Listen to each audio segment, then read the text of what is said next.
Hello, everybody. Thanks for joining us today for this webinar, Powering Growth in the Hybrid Workplace, presented by both Verizon and Cisco.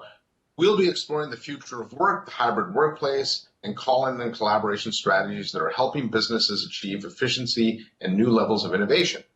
We're glad to have you with us today. I'm Zeus Kerravala. I'm founder and principal analyst at ZK Research, and I'm excited to be your host. As the hybrid workplace becomes the new reality, businesses are looking for cost-effective ways to keep employees productive and working together, even with the distributed workforce. When done right, a hybrid workplace can inspire game-changing innovations and drive growth for most organizations. We've got a great discussion lined up for you today where we'll explore this topic in depth. I'll be joined on a panel later by a couple of guests, Whitshorik, Director of Global IT Security and Infrastructure at Donaldson Company, and Jason Sheehan, Director of IT and the User Services, also at Donaldson Company. Welcome, Martin and Jason. Before we get going, though, I do have a few slides that I want to present. The first, I want to actually just talk about the state of work. Most organizations plan to be hybrid for their foreseeable future. In fact, right now, there's a thing going on, if you're reading the journal or some of the other business press, something going on called the Great Resignation that is causing companies to quickly implement hybrid work. Now, with the Great Resignation, it's predicted that about 55% of workers in the U.S. alone will change job this year. So as you try and attract new workers, the type of work environment you create, the flexibility in the workplace, the types of tools you bring in, all have a big impact on whether you attract the right workers or not. And so you're going to go through some churn of employees, but make sure you have the right type of workplace in place and the right type of tools in place. In fact, in my discussions with IT leaders and HR leaders, employees actually today prefer flexible working to compensation. That's the first time in my career I've seen that be the case. I think collaboration technology is key, though, in that it creates scalable and effective hybrid working. So whether you're in the office, out of the office, or somewhere else, you can have equality in meetings, and that's key to effective collaboration. I just want to go through some other data points from the research I've done and some of the numbers behind hybrid work. And hybrid work is sort of an interesting juxtaposition of attitudes. 76% of employees want the option to come into the office when they want, but 82% of workers would like the option to work from home 2 to 3 days a week. And so that drives everything towards hybrid work. And so it's not going to be all working from home or all working in the office like it was before. We are going to be in this hybrid environment for the foreseeable future. Now, one of the downsides to remote work, though, 59% of managers cite lack of employee engagement as a work inhibitor. In fact, I wrote a report a couple of years ago talking about how lack of engagement is actually the silent killer for companies. When employees do not feel engaged, they have a hard time contributing, they get disenchanted, and they wind up going somewhere else. And so how do you keep employees engaged? Well, you do that through the right collaboration tools like Webex, which allows us to meet on video as naturally as if we're in the office. The last data point here I want to share, that 93% of organizations expect a permanent rise in remote working by at least 30% in post-COVID-19. And what that means is even when most of your people are in the office, you're going to have at least one participant remote. In fact, a recent Cisco study showed that they project that 95% of meetings will have at least one remote participant in the foreseeable future. And so that's, again, a pretty big change where historically we had people in the office or virtual meetings and we blended them sometimes, but now that blending is becoming the norm. And it's technology in the form of collaboration tools that's going to allow us to work effectively. So when thinking about your collaboration tools, here's some advice, things to think about. You do need to think about the end-to-end experience. I know there's a lot of focus on the software client, and vendors like Cisco have done a great job of bringing in new capabilities in the areas of artificial intelligence and virtual backgrounds and things, but there's more to it than the software client. You need to think about what's on your desktop. You need to think about end-user devices, room systems. Do you want to maintain some kind of on-prem infrastructure? Do you want to move everything to the cloud? What do you move to the cloud? Do you want to work in some kind of hybrid environment? So that end-to-end experience isn't just PC to PC. It's conference room, a room system, all the way to the other user who's working from home. Devices are a big part of that. And so keep that in mind when you're making your decision. You want systems that are easy to use and intuitive as well. Often we roll out new technologies that are complicated. We make the end user the integration point of the technology. I have one general rule of thumb when I advise people on deploying technology solutions. You want the solution to be easier than the original problem, and often in IT, we don't do that. Third, you want to think about the AI capabilities. I think artificial intelligence will be the biggest game-changing technology to collaboration since it moved to the cloud. AI is going to allow us to do things through speech. It's going to allow us to do video analytics. It'll allow us to do online translation, transcription. It's going to essentially give everybody a personal assistant while they're in meetings. In fact, I think the AI capabilities are going to be so good that you'll actually have a better meeting experience when remote than when in the office, because you'll have more tools available to you. So that's something to watch for. Ask your vendor about it. Make sure that the roadmap is robust. Also, you want to think about a wide range of use cases. Not all meeting tools meet all use cases. So if you're doing just a general 2-3 person meeting, most systems work pretty well. But then you have to think about medium-sized meeting, large meeting, company events, webinars, contact centers. There are a lot of different meeting experiences out there. It's not just the see you, see me type of application that we've become used to, but you want to keep all of those in mind. And it does require different types of interfaces and different types of features for those different use cases. That needs to be part of it. And lastly, the choice of network is extremely important as well. Remember, collaboration is a network-centric application, and the quality of your network has a lot to do with the quality of experience. And so you can spend all the money you want on new PCs and on software and devices, but if the network isn't solid, isn't performing well, you're going to have a poor experience, especially when you do a lot of video. And video, has certainly become ubiquitous since the pandemic began. And so you want to make sure you have the right choice of network that it can support your organization no matter how many people are doing video. So that's the end of my presentation. We're going to roll into that panel that I talked about before. So Art, Jason, welcome, and I can't wait to get started here. Jason, why don't you just introduce yourself? Tell us a little bit about Donaldson Company. Sure. I lead the end user services group here at Donaldson. Donaldson's a global filtration manufacturer, a technology-led filtration company. Our purpose is advancing filtration for a cleaner world. We're about 14,000 employees located at 120 locations in 40 countries. And end user services, the group I lead consists of the service desk, our level 2 desktop support, endpoint engineering, IT service management, and the SharePoint team. So the face of IT, if you will. And thanks. And Art, what do you do there? Hi, Zeus. Thanks for having us. Art Whitshorik, I'm the Director for Global IT Security and Infrastructure. So essentially, I've got accountability for everything server storage, network, telecom, IT security, and a handful of other things. All right, thanks for that. Jason, first question to you. Can you just tell us what the current state of Donaldson's workforce is? Are you hybrid today? Are you fully remote? You're back in the office? What's going on there? Yeah, we're a manufacturer. A lot of our employees today are in a hybrid environment.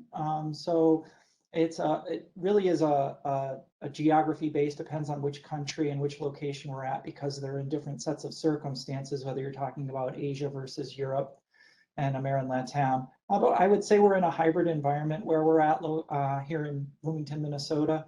It's a hybrid environment where some of the time, like Art, you can see is in the office today, and myself here, I'm working at home. And is that likely to stay in place for the foreseeable future? Yes, that is likely to stay in place. All right. Well, that's interesting. And so, Art, you run infrastructure and security there. Jason just told us you're in a hybrid environment. What's tell us what your network is set up and what UC applications you're using and how you power this hybrid environment.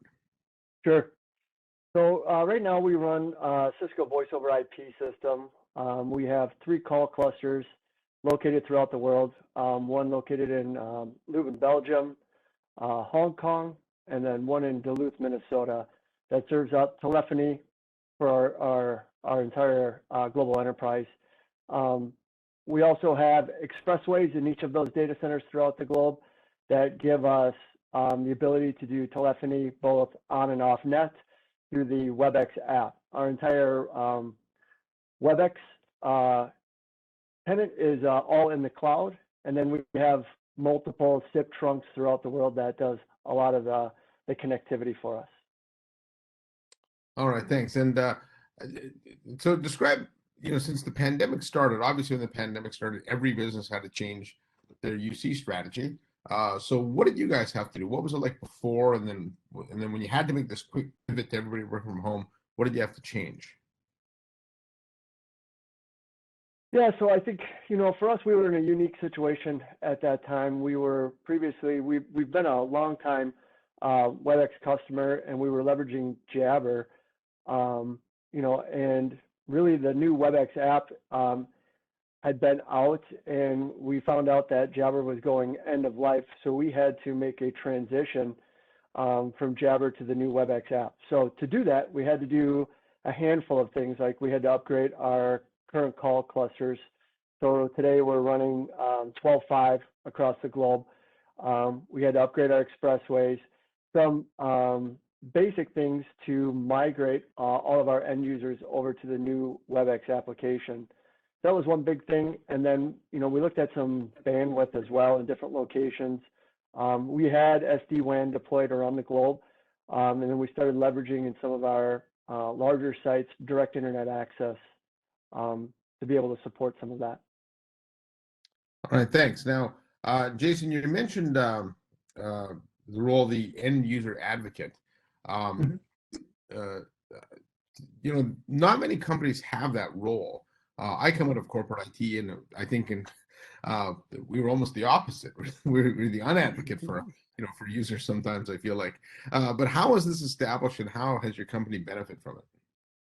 Yeah, thanks, Zeus. Well, 4 years ago, the company identified that this was a gap for the organization. And what we have in place today is the outcome of a restructuring of Donaldson's information technology group globally. And so following the restructure and the reorganization of how the team was aligned, I took that role then and have led the organization to be aligned to a mission, which is to deliver world-class customer service experience. And so that spans across all of the groups that I mentioned that I lead today. And they all have that same alignment and same focus in that same mission. So, if I talk about adoption and engagement, one of the things I'll say to this is that when we deploy a new technology and when we're approaching this, we're constantly hyper focused on what is that end user experience going to be like, and how are we organizationally managing that deployment. All right, thanks. It's a very interesting role, though, and I think it's something that more companies should adopt. So kudos to you guys for being a little forward looking there. Now, I know companies are struggling to accommodate remote employees due to the pandemic. Jason, just fill me in, or maybe this is more of an art question. What changes did you need to make to support remote work, and what changes are you making now to facilitate a potential return to work, or in this hybrid environment? Because IT support has always been a difficult thing, and now that everyone's remote, that seems like that's even more difficult. Sure. Go ahead, Jason.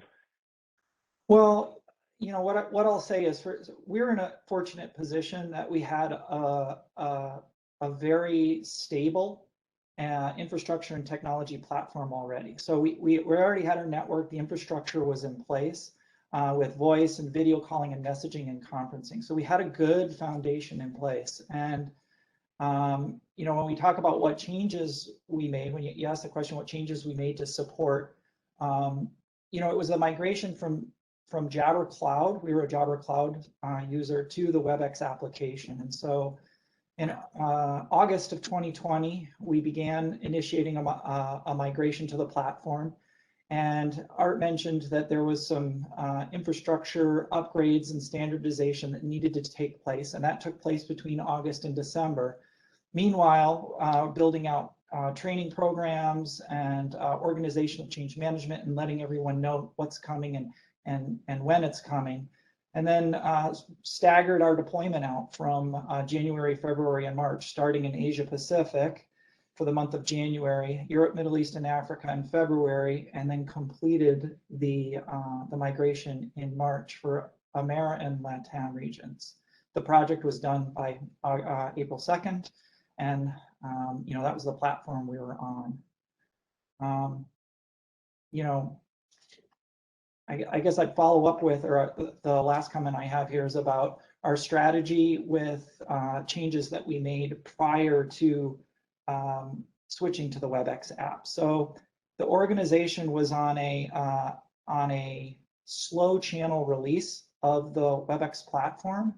And what it ended up resulting in were these we call them big bang feature releases, where you had 5, 10, 15, 20 different new features, which was difficult for our colleagues at Donaldson to be able to absorb that much change in a single release.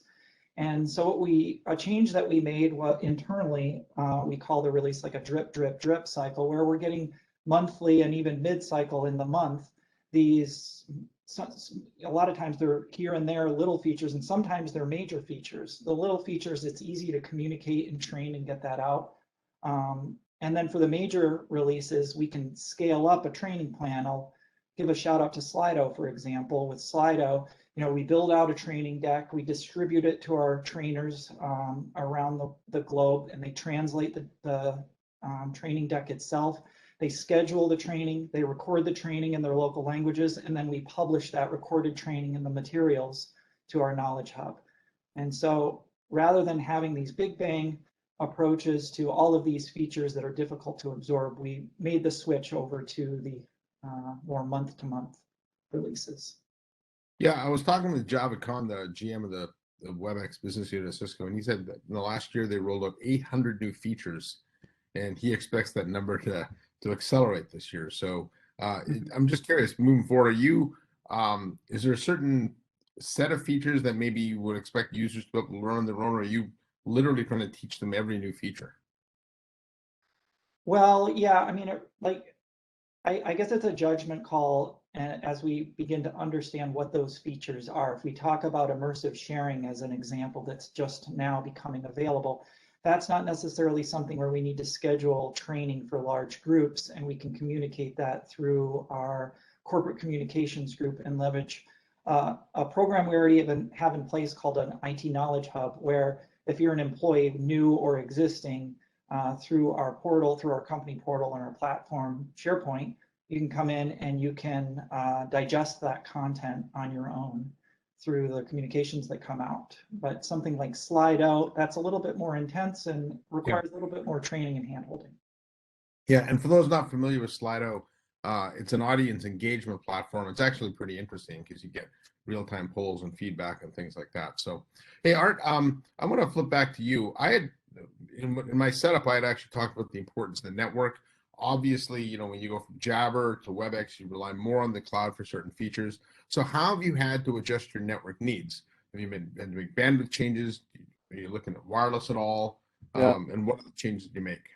Thanks, Zeus. It's a great question. Definitely we had to make some adjustments in our network, right? So when most of the people were remote, it was working with some of the individuals to ensure that they had the right bandwidth. But as we've seen some of this hybrid work and more people coming back into the office and the distancing still being a factor, we're seeing more and more video being used at a lot of our locations across the globe. And to accommodate that, we've had to increase bandwidth. And then we've also adopted direct internet access. So previously we used to consolidate all of our internet traffic through central data centers in each region. And now we're breaking out most of our cloud applications like Webex directly out from those sites through firewalls at the site locations to reduce latency, and then leveraging that lowest cost bandwidth with SD-WAN. So that's been a huge game changer for us, giving us that flexibility with those low cost carriers and that direct internet access to be able to give the performance to the sites and our end users. Okay, now you had talked about being Jabber before, and I, as an analyst, I'm as guilty of this as anybody. Where whenever we talk about trends, we say everything's moving to the cloud, right? Or everything's moving mobile, but that's never really the case. And Right. I'm curious, have you What collaboration technologies do you find work best in the cloud? Have you kept some on-prem? I imagine your environment is somewhat hybrid, and how did you figure out what you should put where? Yeah, so we kept all of our core telephony on-prem, right? So we still have our call clusters on-prem. Other than that, everything else has been moved to the cloud, right? So really the only thing we have left is, our call clusters, or the call manager essentially. We're actually right now looking at moving our contact center to the cloud as well. So that's an initiative that we have in flight right now. That's worked really well for us, especially being a global organization.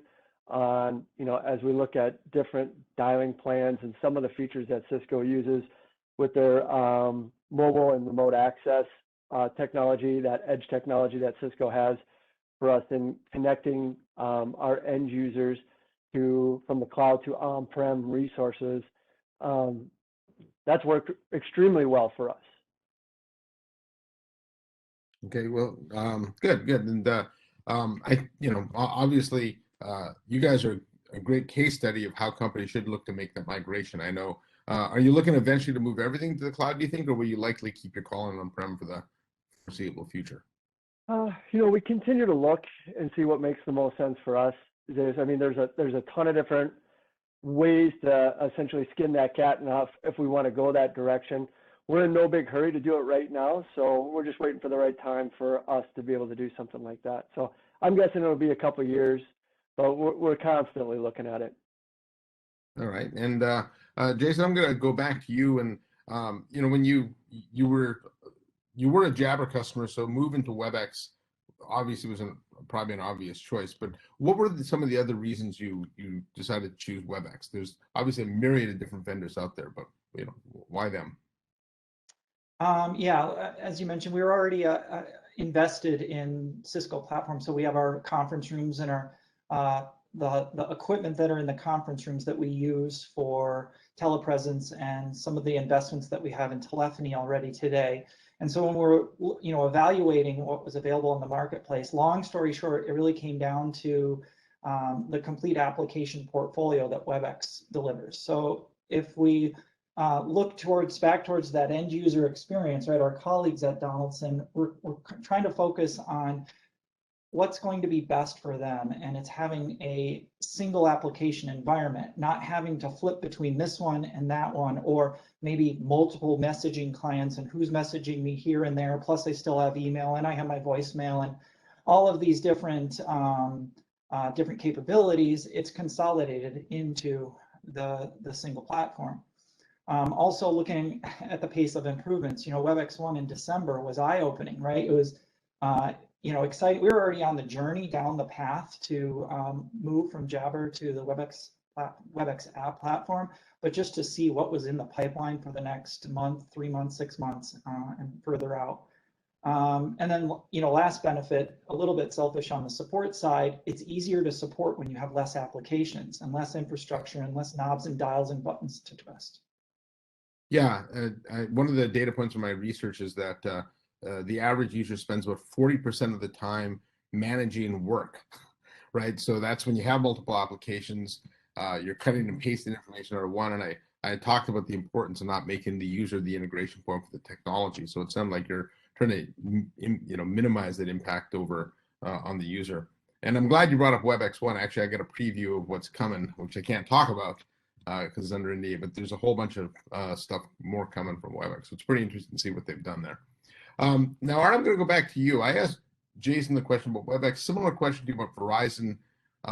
Why did you choose Verizon? And many people think of Webex as an over-the-top application, so you can just run it on the internet. In fact, Webex itself does a bunch of optimization technology, right? So why Verizon, and how important is that choice of network provider? Sure. So we've been a long-time customer of Verizon. Verizon is our global MPLS provider, and they essentially, for us, it's that global reach has been a really key piece, and then the stability and support that Verizon provides. So we're in locations like South Africa, Brazil, all over the world. In some of these locations, it can be a real challenge to get stable connectivity in these locations and be able to get strong support when you're having issues with connectivity or circuits and things like that. So Verizon's always been a great partner of ours from a support standpoint, the reliability standpoint, and then that global reach as well. We run all of our voice over those Verizon circuits with Gold Car on top of that, so we get the best quality we can. We're starting to look at leveraging some of the SD-WAN capabilities for voice as well. So, but it's, Verizon still provides that really strong reliability and stability for us, for our global operations. Okay, and I'm glad you brought up the S word, that being SD-WAN. Are you looking at that? What do you, in fact, usually when companies move collaboration to the cloud, SD-WAN is not too far behind. So where are you guys with that? Yeah. So we've had Cisco SD-WAN for a while. We're just in the process of moving to their new Viptela platform, their next gen platform, which allows us to have some convergence around some of the key security controls that we need as we're looking to break out for that direct internet access. Previously, in our legacy SD-WAN solution with Cisco, we were having to deploy separate firewalls to do the direct internet access, and that Viptela solution allows us to converge all that into a single appliance and really reduce the amount of infrastructure we're putting into our plants, but also have that single pane of glass from an administrative standpoint. So we're in that process right now. And as you go to SD-WAN, we also look to adapt security via SASE model where it's more cloud resident. Yeah, and we continue to look at that as well. Yeah. Yeah. Sure. Those two technologies seem like they go hand in hand, SASE Definitely. and SD-WAN, because your architecture is different, so you need a different security model. Exactly. Yeah, Jason, in the pre-call, we actually had a pretty interesting discussion about retraining your users to click the call over the internet button versus using the direct telephony feature. And talk about that transition. I know it's very difficult to get users to change behavior sometime, but what was that process like, and what kind of benefits have you had there? Because I imagine there's probably a pretty big cost savings there. Yeah, you said the key word there is the benefits, and that's really what we focus on when we're trying to manage that kind of change within our organization. So I'll share three. I'll touch on three. So audio quality is important when we're on conference calls. When we're meeting, it's an advantage to have people be able to hear you clearly without having to repeat yourself. And so using the call. Using call computer quality, it's far superior to using an analog or a cell phone. And nobody wants to hear audio garbage or what'd you say or repeat that. So it's clearly a benefit. It simplifies the experience. You're not juggling two experiences. Oh, I've got my phone that the meeting called me on, and okay, I'll go on mute here, but I'm off mute in the way. Am I double muted? I'm off muted. It's just a clear, consistent experience that you have. And they have, there's even the feature where if I were to mute my speakerphone that I'm on here, that you can hear me over, and I'm unmuted in the Webex, or muted in the Webex and unmuted here, you're going to get a message that tells you you're muted, right? Unmute yourself. So there's these features that exist along with the smart audio capabilities. So I have my dogs in my office here with me. You wouldn't know it. They're because I have noise removal turned on. You also have an option to optimize my voice and music mode. These options don't exist when you use the call me or call in feature, right? You don't get the benefits of that noise canceling capability. So, those are the end user benefits. And then you mentioned the financial benefits. We saw, I've been advised not to share the specific numbers. So I'll say that in June 2020, we were spending a lot of money on audio calls for Webex meetings. As you think back to the pandemic, March, April, everybody started working from home. Webex meetings utilization blew up. Our audio usage went up. And as we started analyzing our costs, we went, oh my gosh, what is going on here? What can we do? So we put together a campaign. We targeted communication to specific, there's specific people who were not using the call using computer feature. The benefits were a 90% reduction. So this past June in 2021, we saw a 90% reduction in our cost, which if you annualize it, it's more than $1 million a year we saved. I think, Wow. and one key thing with that also, Jason, is pre-pandemic, we were averaging about 1 million minutes a month. When we were in the heat of the pandemic, we were anywhere between 5 and 6 million minutes a month. So our overall utilization, if you extrapolate that and that cost reduction, we're 5 to 6 times more utilization in Webex with a 90% cost reduction. We're actually paying less than we were pre-pandemic. Mm-hmm. Yeah, it's you brought up an important point too about the voice over IP capabilities. All of the new AI-based capabilities that they have, you mentioned just a couple, but there's also transcription coming, natural language translation. I know Cisco's working on meeting minutes where they can actually analyze the transcription. All of those things require you to do the dial over the internet, and so you'd lose the benefit of all those things. So many of those 800 base features that I mentioned that Cisco's rolled out go away if you don't use that. Yeah. So I have just one more question, then we're going to get into some audience Q&A. So again, please, if you have some questions, put them in the chat window in Webex, and we'll make sure we get to them. But my last question for you, Jason, is just how have the employees and customers adapted to all this new technology? You talked about all the training you have to do and things like that, but there's just been a lot of stuff thrown at employees and customers. And so what's that feedback been like? Well, it's overwhelmingly positive. We followed up after we deployed it with some questions and surveying our top 300 users within the organization, asking, net promoter score type questions and what are their, meeting preference. What do they have a preference, and what would it be? It's overwhelmingly positive, and a lot of support that we get out of the organization. And really, it comes to our diligence up front with organizationally change management, the deployment itself. We have a service portal, a knowledge hub, news feed, feature releases, training videos, user community space on the Webex app, and high rate of adoption. Yeah, and the user community space, do a lot of people contribute to that, helping each other out? Is that the idea? It's streaky. I would say it really depends on what features come out, and there's peaks and valleys. So it's there when it's needed, but I wouldn't say there's like a consistent all the time conversation going on. Yeah. Yeah. Well, at least that mechanism's there. So that's kind of an interesting way to help manage. So anyways, we're gonna roll into Q&A now. So I see a few that have been put in here, but if you have any, please, please make sure you enter them. This first one looks like it's probably for more you, Jason, and this has to do with in some ways shadow IT, which is to me the biggest problem that faces IT departments today.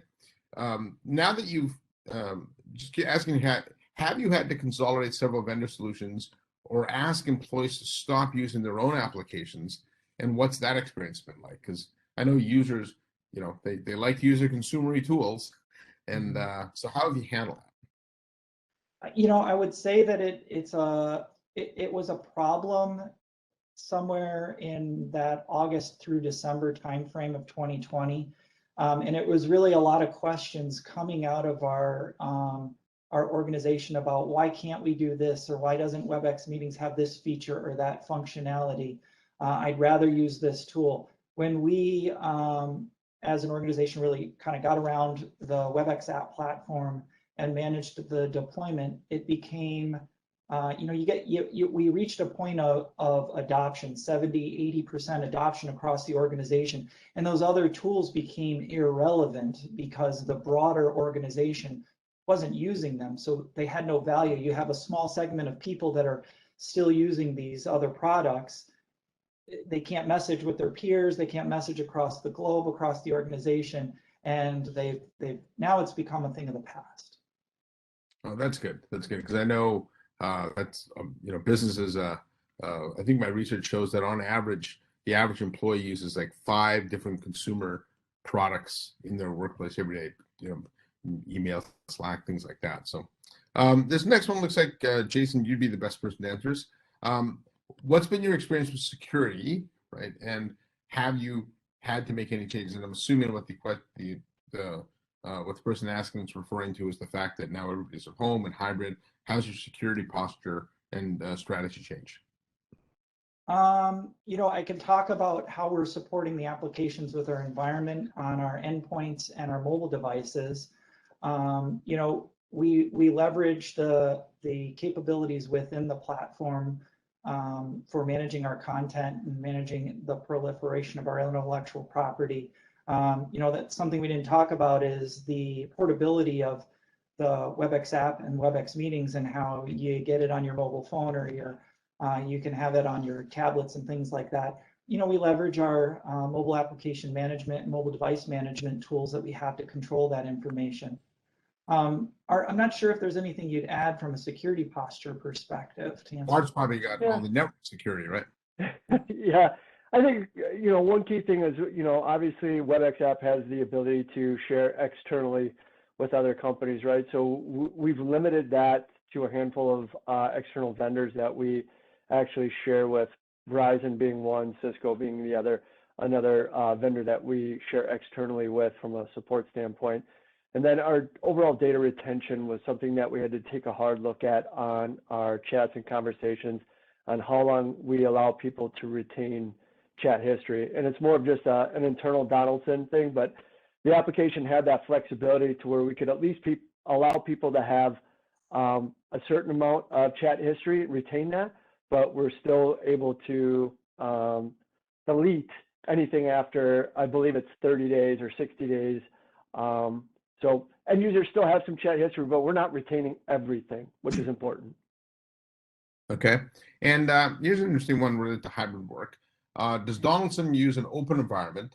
And when employees come back to the office, how are you going to adapt? And if you didn't use maybe a better way to ask the question is, what was the before and what's the after going to look like? And either one of you can take that. Jason. Not sure what you mean by open environment, Zeus. What do you mean by open environment? Well, so what was the workspace before? Was it just open cubes? Was it a lot of business moved to open spaces? So even without that, what was your before office environment? What's the after going to look like in the hybrid environment? Well, we had just built out a whole new office space right before the pandemic. I think we were 6 months in the new space, and it was very much an open floor plan with huddle spaces, and there were booths set up where you could get together for small groups. I don't know what that will look like going forward. I mean, it's a whole new build out. I don't anticipate any major changes. Yeah. Here's the question on training. How did Donaldson Company train their employees on these new apps and features? And did Verizon and/or Cisco provide any kind of training? I love that question. So I would say that without a doubt, a critical success factor was our relationship in our modernization or migration from Jabber Cloud to Webex app was our relationship with Verizon and Cisco. We had a project plan together. Every week we met with key players from Verizon, Cisco, and Donaldson, and really chipped away at putting together our process for upgrading. Really, this built alignment, and we had all the resources available, aware of the issues as we went through it. I'll say I'm going to give a shout out to our customer success executive, Tanya Steinkircher. She was a huge help. She's a rock star because things like templates for training materials to be able to put together, she was able to chase that down, help us with getting some of those materials. She continues to provide us with regular collateral, the communicating news releases, so we can take that information and then we can share it with our broader organization, as well as giving us the access to our organization to regular scheduled training sessions that we're able to incorporate into our knowledge hub, so our Donaldson colleagues can attend Verizon instructor-led training sessions throughout the month.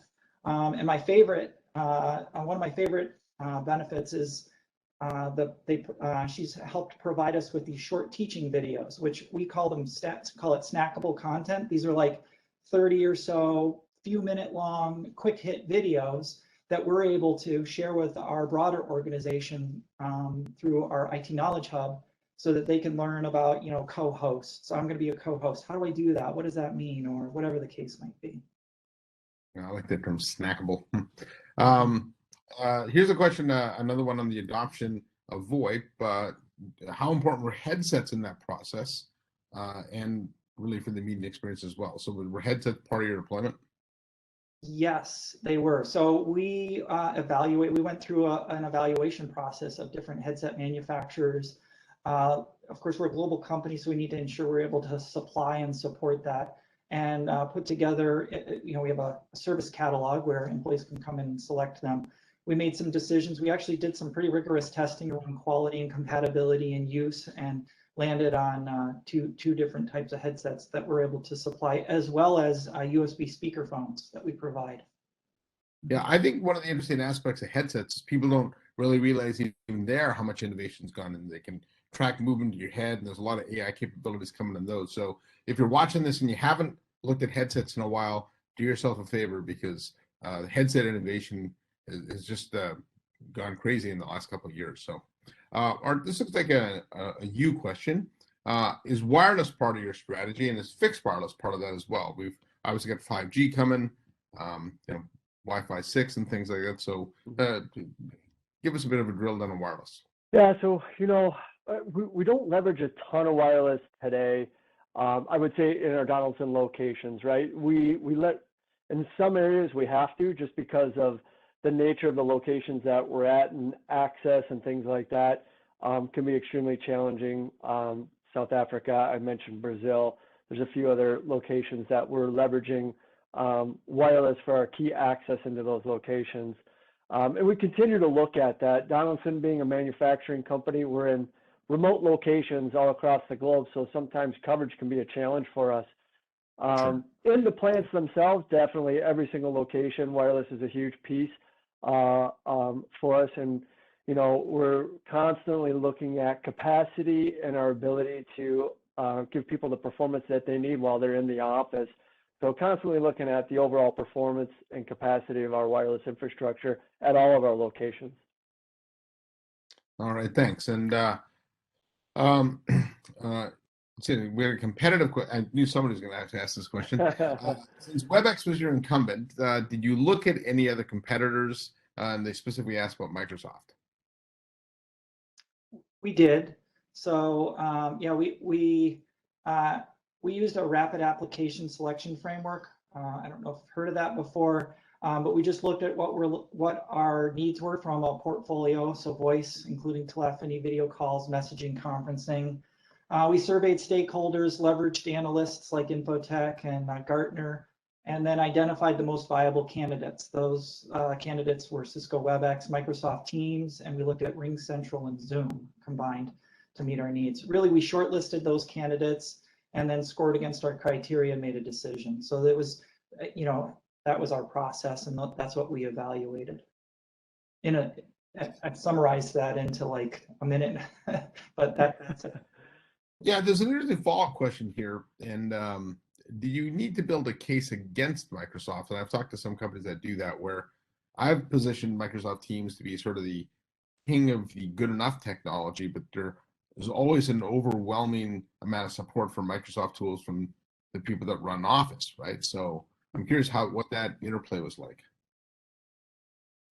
Yeah, I mean, there's a place for it, and they all have pros and cons, right? So you're talking about strengths and weaknesses and interoperability and what works well.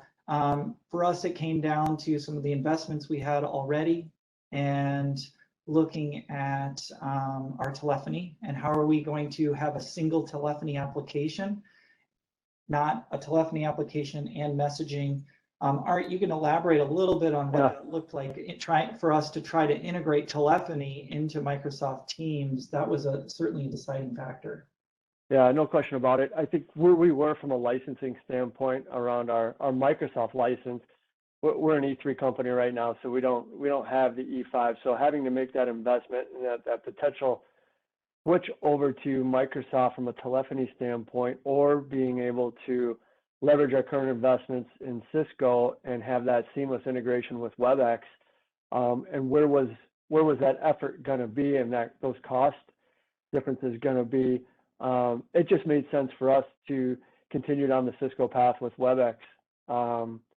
We talked to a number of different companies that were looking at integrating the Cisco platform into Microsoft, and I hear different stories around how well that works, and some of the challenges that you can run up against with something like that. So. All right. Well, I'm looking at the clock. I think we're supposed to be done at 1:45 the hour, but if you've ever been to a Zeus Kerravala webinar before, 5 minutes over is not too bad. Anyways, thank you for joining us, both Art and Jason. Thanks very much for that. The case study on what Donaldson Company is doing. You're doing some incredible stuff there on at really a global scale, and I think it does show with the right planning and preparation. This can be I'm not going to say an easy migration, but one that's doable. So thanks again for joining me. I'm Zeus Kerravala from ZK Research, and I want to thank our sponsors, Cisco and Verizon, for this as well. So thanks again, and looking forward to seeing you again sometime. Bye. Thanks so much. Thank you. Thanks. Bye-bye.